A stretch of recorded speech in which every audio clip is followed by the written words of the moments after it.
Mr. President, this time, what will it take for you to be convinced that there's no white genocide in South Africa?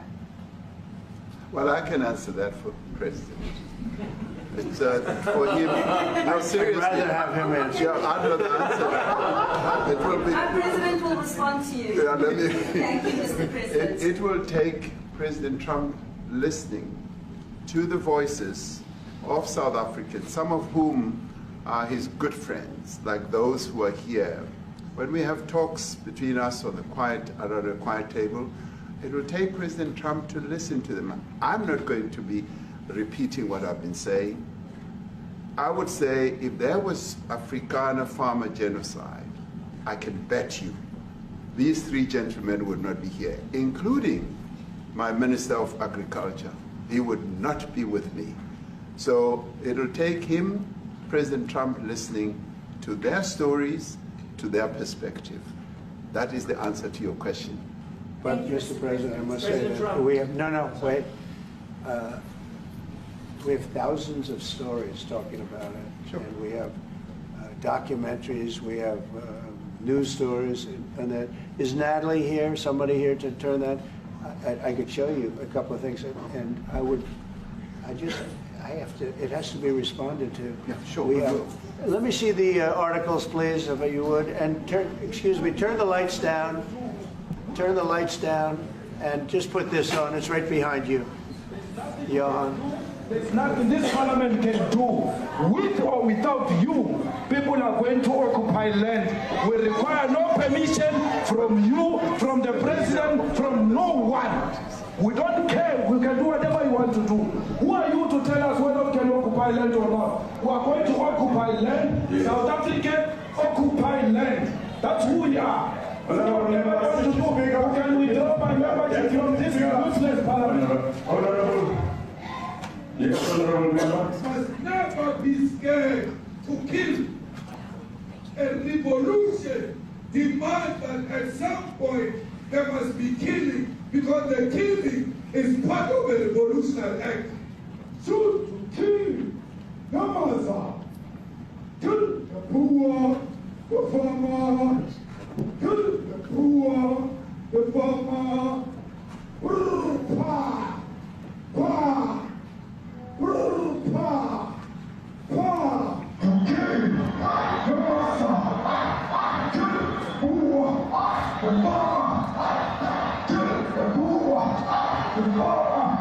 The mayor of D-Day in PE is a white man.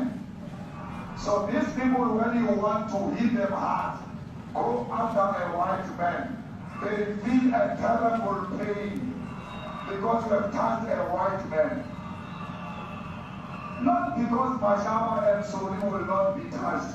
They will be touched, no one. But we are starting with this whiteness. We are cutting the throat of whiteness. Shoot to kill, Yamaza. Kill the brewer, the farmer. Kill the brewer, the farmer.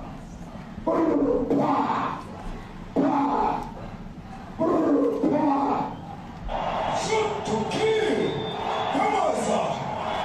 Kill the brewer, the farmer. Kill the brewer, the farmer.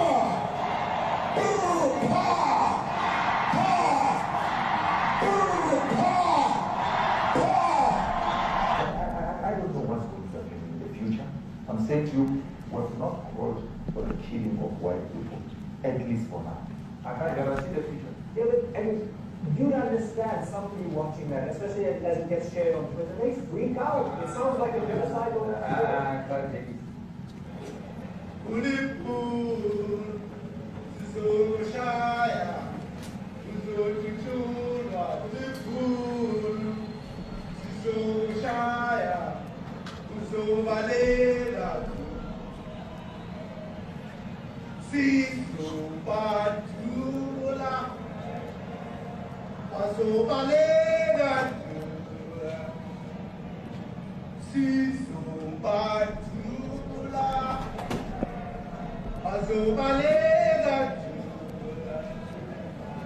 Who will expropriate land without compensation, whether they like it or not, if they object, they can seek refugee in America.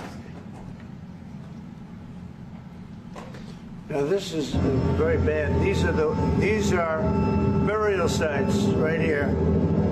Burial sites.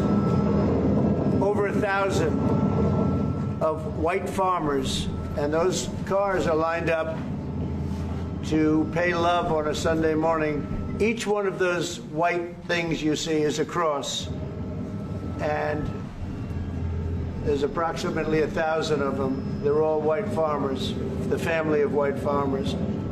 And those cars aren't driving, they're stopped there to pay respects to their family member who was killed.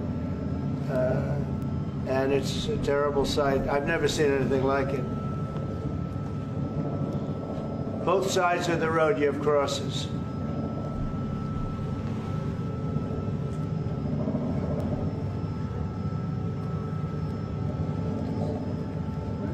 Those people were all killed. Have they told you where that is, Mr. President? No, I'd like to know where that is, because this I've never seen. But, okay. I mean, it's in South Africa. That's where. We need to find out.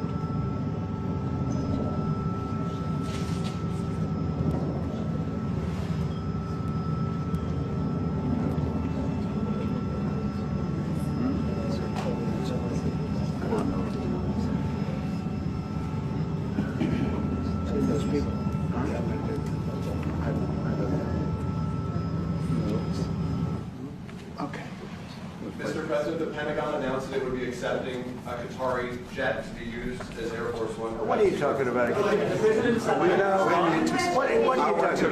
You know, you to get out of here. What does this have to do with the Qatari jet? They're giving the United States Air Force a jet, okay? And it's a great thing. We're talking about a lot of other things. It's NBC trying to get off the subject of what you just saw. You are a real, you're a terrible reporter. Number one, you don't have what it takes to be a reporter. You're not smart enough. But for you to go into a subject about a jet that was given to the United States Air Force, which is a very nice thing, they also gave $5.1 trillion worth of investment in addition to the jet. Go back, you ought to go back to your studio at NBC, because Brian Roberts and the people that run that place, they ought to be investigated. They are so terrible the way you run that network, and you're a disgrace. No more questions from you. Go ahead. Go ahead, talk about that. His name is Peter something. He's a terrible reporter. Quiet. That's my question now. Let's go. Thank you so much. President Trump, Anna Disaster from ENCA in South Africa. Thank you very much. Thank you very much. What would you like President Ramaphosa to do about the situation that we've just seen on the screen? I don't know. Look, these are articles over the last few days. Death of people. Death. Horrible death. Death. I don't know. To pick anyone, white South Africans are fleeing because of the violence and racist laws. And this is all, I mean, I'll give these to you. So when you say, what would I like to do? I don't know what to do. Look at this. White South African couple say that they were attacked violently. And, President Trump, when will you go and see for yourself if it is? well, I could do that. Look, here's burial sites all over the place. These are all white farmers that are being buried. And he asks about a jet that was given. You ought to be ashamed of yourself. You know, you are so bad. You're such a bad reporter.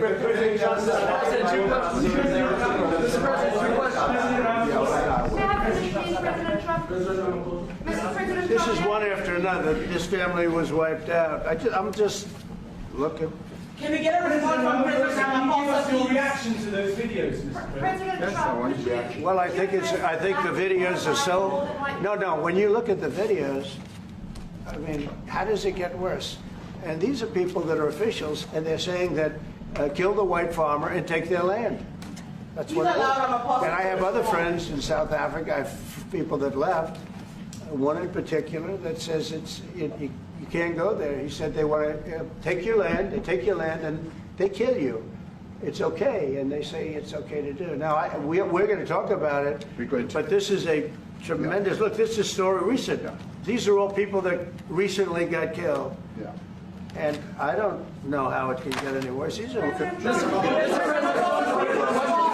and you know, the men that you saw, the people that you saw in that movie, those are officials. Those are people that were in office. They had one march, they had a dance in your parliament, whatever you may call it, legislature. Well, let me clarify that. Yeah, let me clarify that, because what you saw, the speeches that were being made, one, that is not government policy.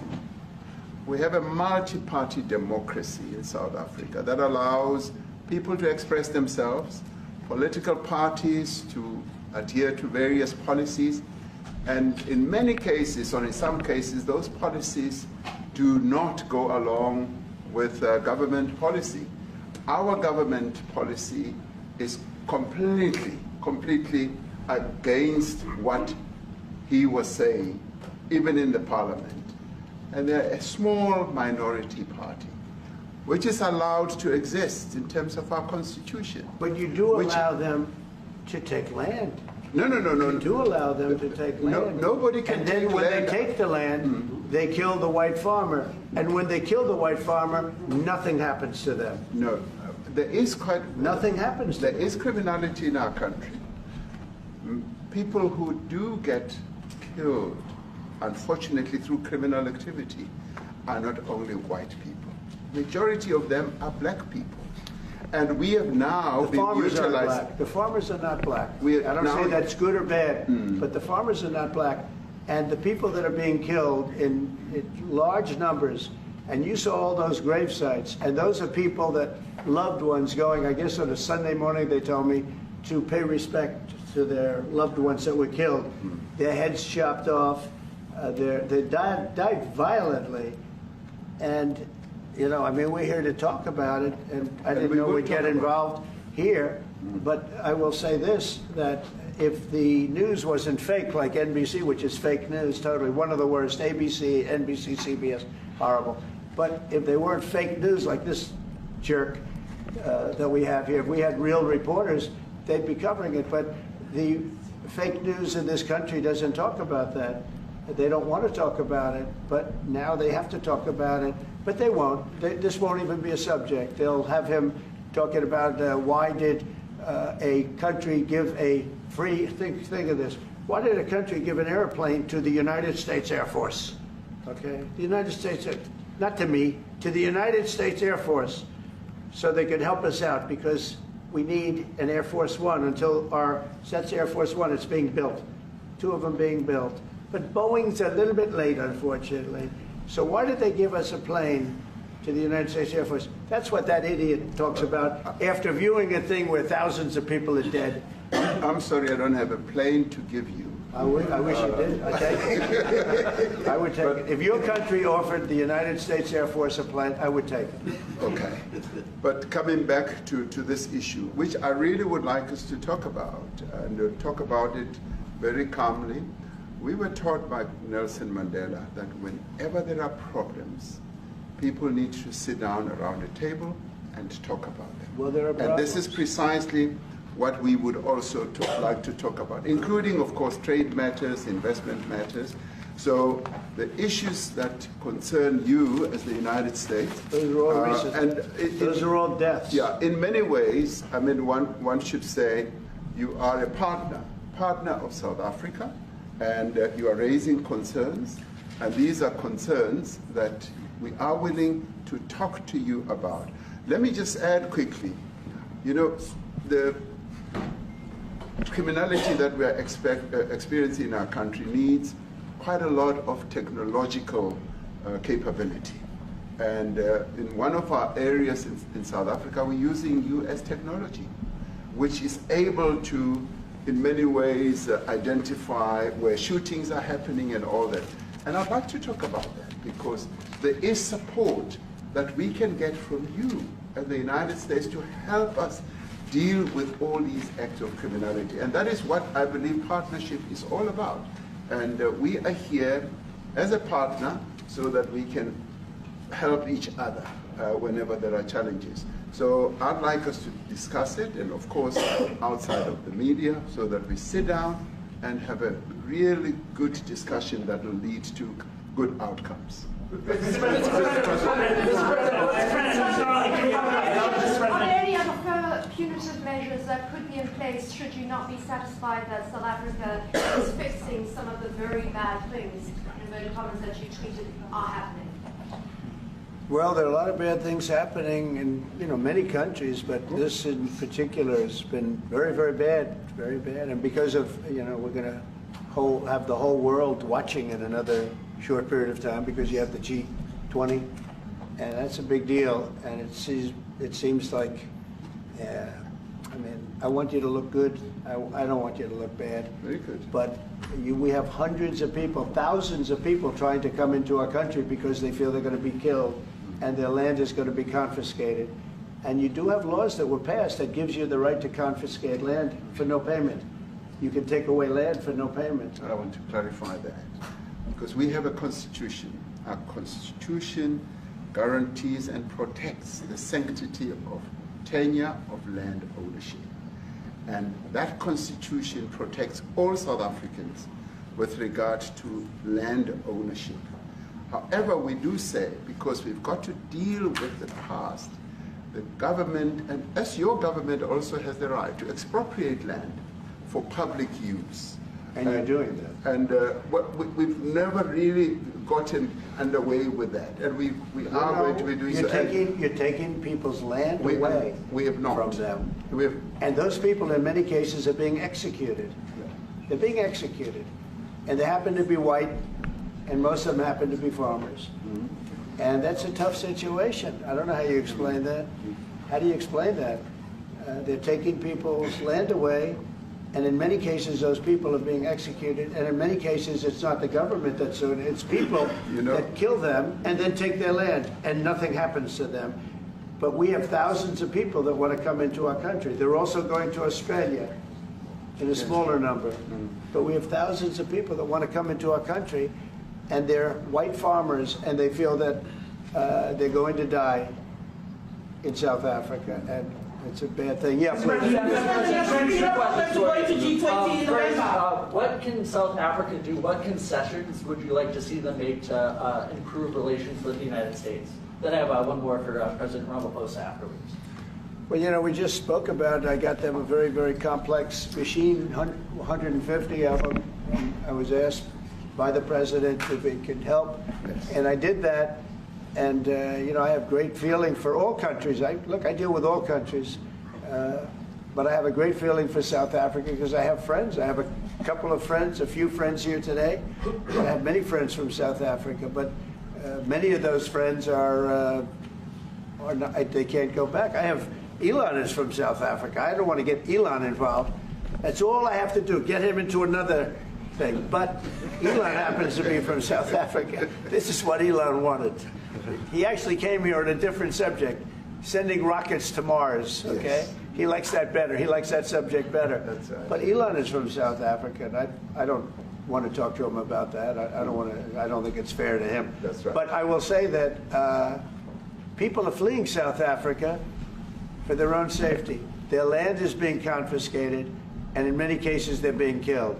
And that scene of, you see how many crosses they have. Those crosses, that's a dead person in every one of them.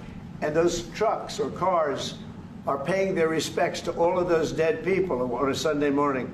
That's a rough thing to explain away. And the problem we have, and the way, a correct and a fair media exposes things. But we have a very corrupt media. They won't even report this. If this were the other way around, it would be the biggest story. Now, I will say apartheid, terrible. That was the biggest story. That was reported all the time. This is sort of the opposite of apartheid. What's happening now is never reported. Nobody knows about it. All we know is we're being inundated with people, with white farmers from South Africa. And it's a big problem. Marco Rubio was telling me he's never seen anything like it. The numbers of people that want to leave South Africa because they feel they're going to be dead very soon.